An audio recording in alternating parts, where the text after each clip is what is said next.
ये video 8 of May का है और हमने जो है ना जल्दी जल्दी में सामान पैक कर लिया था।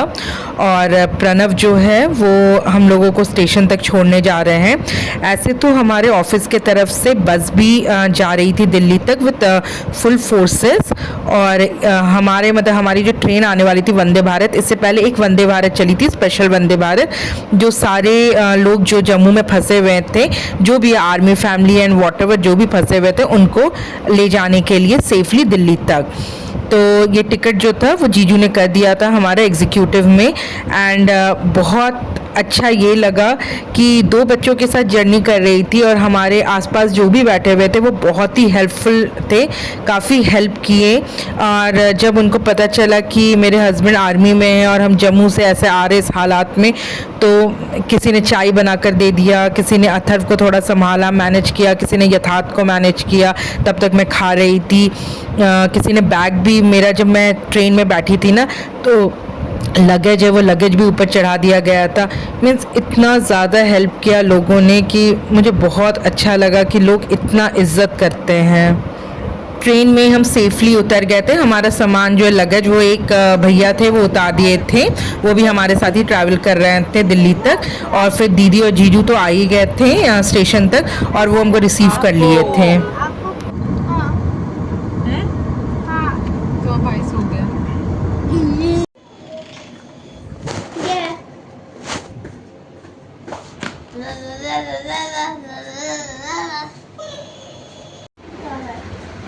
अथर्व, आप पहले अपने अथर्व स्लीपर को रखो वहाँ पर। देखो मम्मा ने अपना शूज़ रख दिया है, रखो, जाओ।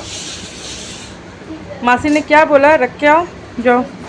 हमारी ट्रेन जो है ना वो रात को ऑलमोस्ट 12 बजे रुकी थी और घर, मतलब दीदी के जो घर है वो पहुँचते पहुँचते हमको 1 बज गया था और बहुत तेज़ भूख लग गई थी। आप बिलीव नहीं करोगे, मैं जब से 6 ऑफ मई से मैंने कुछ नहीं ढंग से खाया था। मतलब कि कुछ जा ही नहीं रहा था गले के नीचे, इतनी डरी हुई थी मैं। उस रात में दीदी ने मटन और थोड़ा चावल दिया था, वही मैंने खाया था अच्छे से। यार तू बाऊ बाऊ बाऊ बाऊ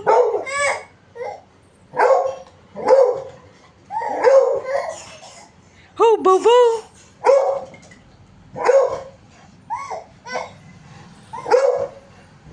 आ जाओ इधर आ जाओ। हाँ क्यों चिल्ला रहे हो?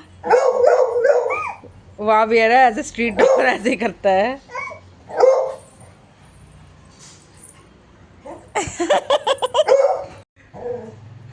वो देखो, वो तो क्या कंफर्टेबल है। हाँ। बब्बा बब्बा अब वीडियो चुप चुप। बस सुबह हमारे 2 बजे के आसपास फ्लाइट थी, तो यहाँ पर दीदी जो है वो नाश्ता लेकर आई थी और जीजू जो है वो ढोकला भी लेकर आ गए थे। तो नाश्ता वगैरह करके निकल गए थे और मेरा भाई भी आ गया था तब तक हमारे साथ एयरपोर्ट जाने के लिए। हम लोग तो पुणे गए थे इस तरह से।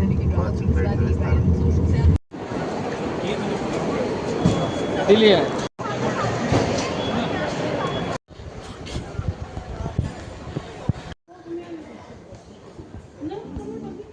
जब हम एयरपोर्ट पहुंचे तो हमको पता चला कि हमारी जो फ़्लाइट है ना वो 1.5 आवर डिले हो गई थी, तो काफ़ी रिलीफ मिला और बहुत आराम से कर रही थी।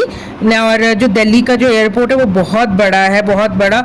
और यथार्थ तो मेरी गोदी में ही था, तो उसको गोदी ले लेकर मैं जा रही थी। तो अच्छा ये कि डिले हो गया था तो आराम से गई बगी तक। एंड बगी जो है हमको जो 48 नंबर है जहाँ पर हम अपनी फ़्लाइट को पकड़ेंगे वहाँ तक हमको छोड़ दिया।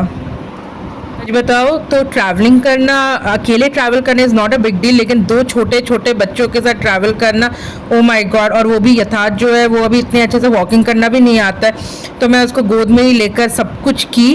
तो काफ़ी अच्छा हुआ कि हाँ मैं अकेले कर ली सब कुछ। एंड दो बच्चों को मैनेज करना बहुत ही मुश्किल होता है अकेले ट्रैवलिंग में, बट आई डिड इट। मुझे बहुत प्राउड फील हुआ अपने आप में। इवन सारे लोगों ने भी पीछे से, दीदी पूरी कंटिन्यू फ़ोन में थी, वो बार बार पूछ रही थी ठीक से पहुंच गई ना, सिक्योरिटी चेक हो गया, तुम बैठ गई, फ्लाइट में बैठ गई, तो वो कंटिन्यूसली फ़ोन में थी।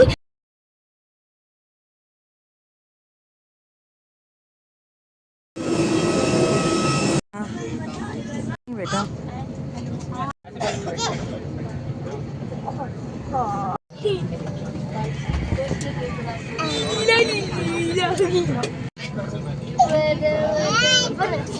फ्लाइट में बैठने के बाद एक जो रिलीफ मिला ना, अब मैं आपको बता नहीं सकती हूँ। एक तो जिस कंडीशन में वहाँ से निकली थी, मतलब कैसे करूँगी, क्या होगा, सडन एक दिन मतलब 7th को सब कुछ हुआ, ऐसे वॉर हुआ, ड्रोन अटैक हुआ जम्मू में। उसके बाद तुरंत ही 7th को टिकट बुक हुआ, सब कुछ फ्लाइट का, ट्रेन का, और 8 के पैकिंग वैकिंग करके हम 2 बजे तक निकल गए। बस इतना रश में सब कुछ हुआ कि कुछ भी समझ में नहीं आ रहा था। एंड लास्टली जब फ्लाइट में बैठी तब फील हुआ कि हाँ, काफ़ी अच्छे से हो गया सब कुछ अच्छे से मैनेज कर ली, बच्चे भी अच्छे से बैठ गए हैं। एक जो रिलीफ सा महसूस हुआ, लेकिन हाँ, जो कहते हैं ना टेंशन फ्री, वो नहीं हुआ था। वो टेंशन एक दिमाग में रह ही गया था, क्योंकि हम तो आराम से सुरक्षित होकर काफ़ी अच्छे से हम पहुंच रहे थे रांची। वहाँ के जो सिचुएशन था, उस हालात से हम दूर जा रहे थे सेफली, लेकिन कहीं ना कहीं जो प्रणव है वो वहीं पर ही थे। और वो जो भी वॉर है वो तो ऑब्वियसली था ही, रुका नहीं था, सब कुछ हो रहा था, तो टेंशन था कहीं ना कहीं दिमाग में। पीछे एक टेंशन था कि हस्बैंड तो है वहीं पर। मैं पूरे रास्ते कहीं ना कहीं भगवान से प्रे कर रही थी कि प्लीज़ भगवान प्रणव को सेफ रखना, अच्छे से रखना, और जो कुछ भी हो रहा है वो जल्दी से ख़त्म हो जाए। क्योंकि ऐसा वॉर जो मतलब कि मैं बस बोल रही हूँ मुँह से, आप बस सुन रहे हो वो चीज़, लेकिन हमने उस चीज़ को फील किया। तो जो लोग इस चीज़ को फील किए हैं ना सामने से, जो इस मंज़र से गुजरे हैं ना, उनको पता है कि किस सिचुएशन से गुजर कर हम आए, और हमारे बैक ऑफ दी जो हेड है वो क्या क्या टेंशन चल रहा है। ऊपर से हमारे हस्बैंड भी वहीं पर ही हैं, उसी सिचुएशन में है जहाँ पर इस तरीके का ड्रोन अटैक हो रहा है, मिसाइल गिर रहा है, कंटिन्यूस फायरिंग हो रहा है। तो आप समझ सकते हो कि क्या सिचुएशन है। मतलब कि बचपन से हमने बस वो न्यूज़ में देखा है, हमने उस चीज़ को कभी सामने से नहीं देखा, और जब सामने से वो चीज़ को फील किया, देखा, तो सच में बहुत डर गई थी। नॉट ओनली मी, लेकिन हाँ, मेरे घर वाले, मेरे जो गुड फ्रेंड्स हैं, मेरे जो अच्छे शुभचिंतक है, वो सारे लोग काफ़ी टेंशन में थे। बहुत लोग इस ड्यूरेशन में मुझे कॉल किए, मैसेजेस किए, एंड मतलब कि तब पता चला कि हाँ, रियल जो बॉन्डेशन होता है ना, वो क्या होता है।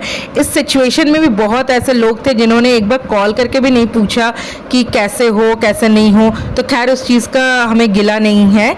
हम एयरपोर्ट पहुंच गए थे, और लकीली मम्मी पापा जो हैं वो एयरपोर्ट, रांची एयरपोर्ट के बाहर ही हमारा वेट कर रहे थे। हाँ, ज़्यादा बदमाशी करने से प्रॉब्लम होता है।